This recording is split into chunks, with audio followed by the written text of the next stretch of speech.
Palmarin in northern Saloum.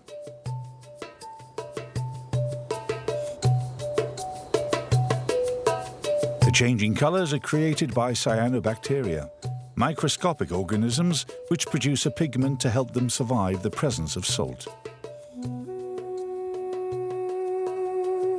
The biggest of these Senegalese salt mines is situated north of Dakar, Lake Retba, better known as Lac Rose or Pink Lake.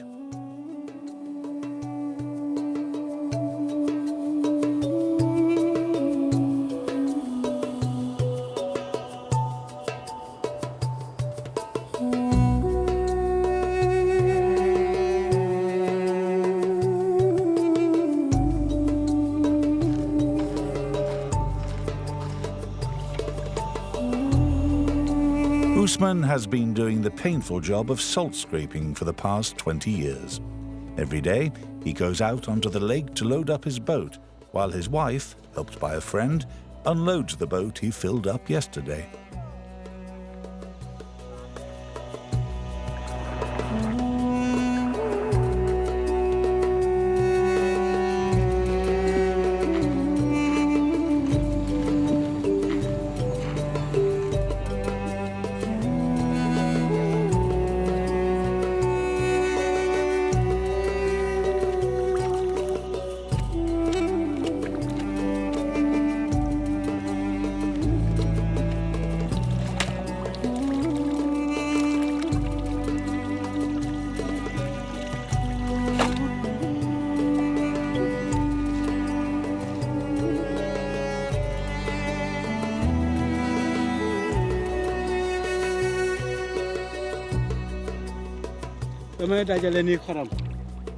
I'm piling up salt under my feet.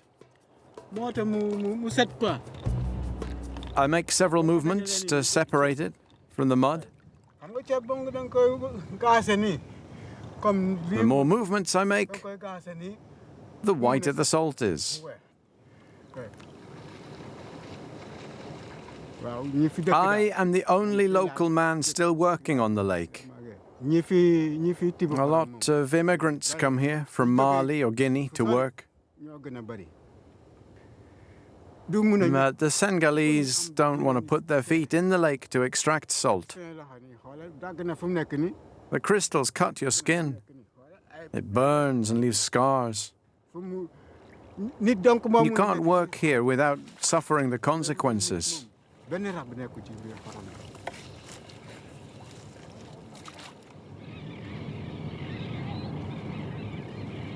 The day seems interminable under the burning sun.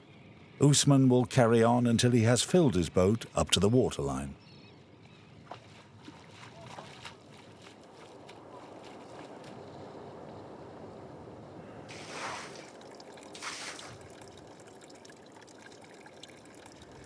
The salt I've just unloaded will give us enough to survive on for 2 days.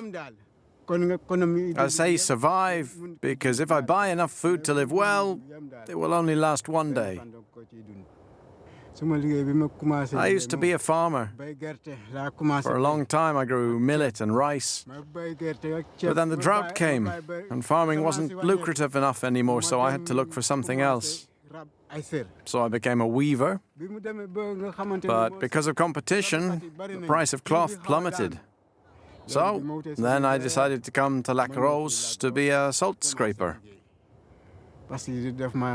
This lake has brought me luck, and I love it, because I had nothing when I came here. I found work here, and I met my wife, and started a family here.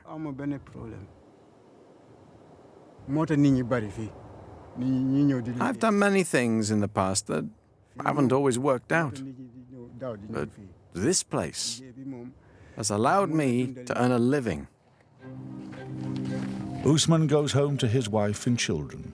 Tomorrow he will resume uncomplainingly what others call slave labor and what he simply calls earning a living.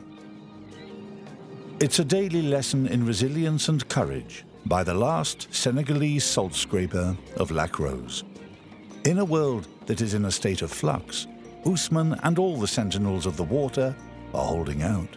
and fighting for the survival of their heritage.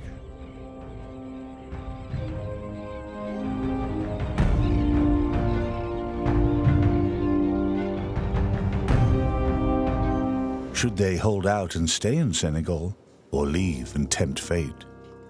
Eliman and his friend Galgou, who lost his leg in a fishing accident, are torn between these two choices. To discuss it, they are meeting with a very special woman, Yayi Bayam Diouf.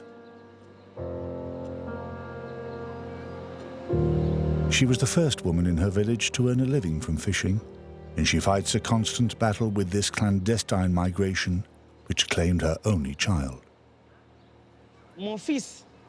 My son, along with 80 of his friends, took a boat to Europe in search of some human dignity. His hope evaporated along with mine because he was lost at sea. It was difficult. It was very hard for me. The disappearance of my son was a trigger for me. We need credible alternatives if we are to keep our young people in our country. That's when I decided we needed to create economic opportunities for these youngsters. Yayi Bayam Diouf had no income after her son died, so, aged over 50, she learned to fish. She then went on to set up a fish farm. Today, she employs young people and teaches them about sustainable fishing. Hello, everyone. How are you, madam? Well, thanks. What's your name? Yayi Bayam Diouf. I'm from Thierry-sur-Mer. Oh, yes, I've heard of you. You're like a big sister to us, and that's a really good thing. People say that what leads you into the darkness can also teach you how to come out the other side. Yes. I held a session to raise awareness in schools. I asked one pupil, "Do you know the sea they call the Mediterranean?" And he said, "Yes, that's where our parents go to die." Imagine a child growing up with such an idea that the Mediterranean is no longer a bridge between Africa and Europe, but rather a human cemetery. It's a tragedy, a real tragedy. We have to stop now and rethink things. We must believe in ourselves, in our country. Why risk death to seek work elsewhere? These people in Europe are not extraordinary. They are no cleverer than we are. They are just better organized. Look at all the fish processing plants here. They are all run by foreigners. We go out to sea and do all the hard work. We bring in our catch and then we flog it to them. They process it and export it.